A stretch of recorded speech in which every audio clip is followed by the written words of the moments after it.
আসসালামু আলাইকুম everyone, welcome back to my channel. আশা করছি আপনারা সবাই অনেক বেশি ভালো আছেন। আমি আলহামদুলিল্লাহ ভালো আছি। কক্সবাজারে এটাই আমাদের শেষ ব্লগ। তো আমরা আসলে মাগরিবের একদমই পর বিচের দিকে যাচ্ছিলাম। দেখতেই পাচ্ছেন মাত্র সূর্যটা অস্ত গিয়েছে। আকাশের আভাটা কিন্তু এখনও লাল দেখা যাচ্ছে আর কি। তো এই মুহূর্তে আমরা আসলে একটু তাড়াহুড়া করেই বিচের দিকে যাচ্ছিলাম শেষবারের মতো সমুদ্রটাকে দেখার জন্য। আর এদিকে তো সূর্যটা কিছুক্ষণ আগেই ডুবে গিয়েছে, তবে সূর্য ডোবার পরে আকাশের কালারটা এত সুন্দর হয়েছিল যেটা আসলে বলার অপেক্ষা রাখে না। তো আমরা বিচের এখানে এসে দেখি যে অলরেডি তো ভাটা পড়ে গিয়েছে, আর বিকেলের দিক থেকেই তো আসলে ভাটা পড়ে যায় আস্তে আস্তে।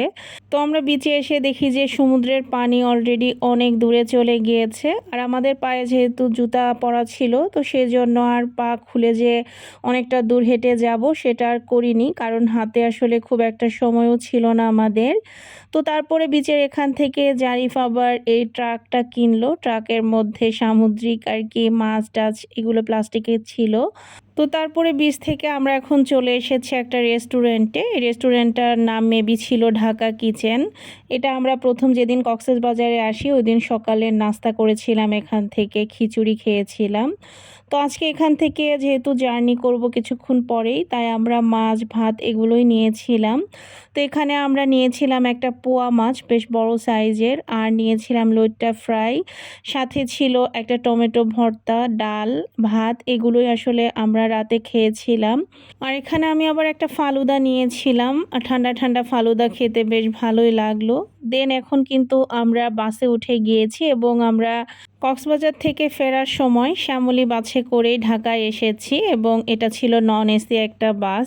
আর আমি আসলে জারিফের বাবাকে নন এসিতেই টিকিট কাটতে বলেছিলাম, আর টিকিটটা কাটা হয়েছিল আমরা যেদিন কক্সবাজার থেকে এসেছি তার ঠিক আগের দিন। তো ওই দিন আসলে সব বাসে অ্যাভেলেবেল টিকিট ছিলও না, তো সেজন্যই আমরা শ্যামলীতে কেটেছিলাম, এবং ওনাদের সার্ভিস বেশ ভালোই ছিল। অনেক সকাল সকাল আমাদেরকে ঢাকা পৌঁছে দেয়। তো মাঝখানে একটা রেস্টুরেন্টে থামিয়েছিল, তো ওখানে আমি শুধু একাই নেমেছিলাম ফ্রেশ হওয়ার জন্য।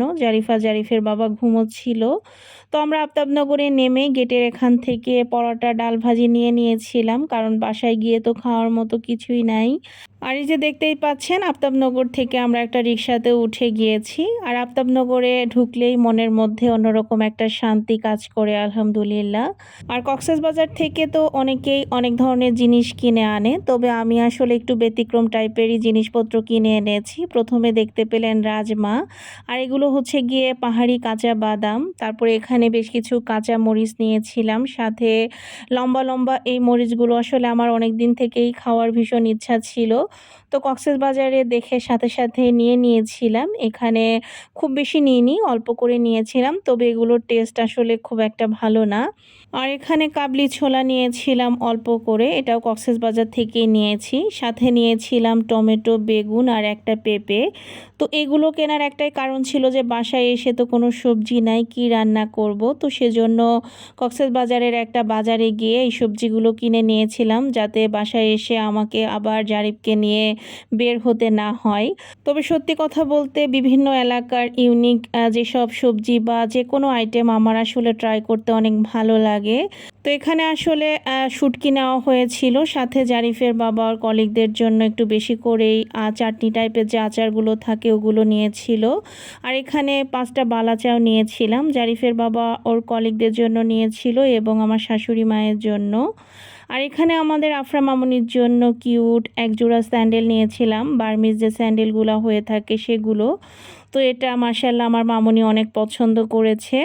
আর মানুষ আসলে সাধারণত কক্সবাজারে গেলে আচার, শুটকি এগুলোই সব থেকে বেশি কিনে, বা শামুকের কোনো জিনিসপত্র। তো আমি আসলে তেমন কিছুই কিনিনি, খুবই হালকা পাতলা কেনাকাটা ছিল।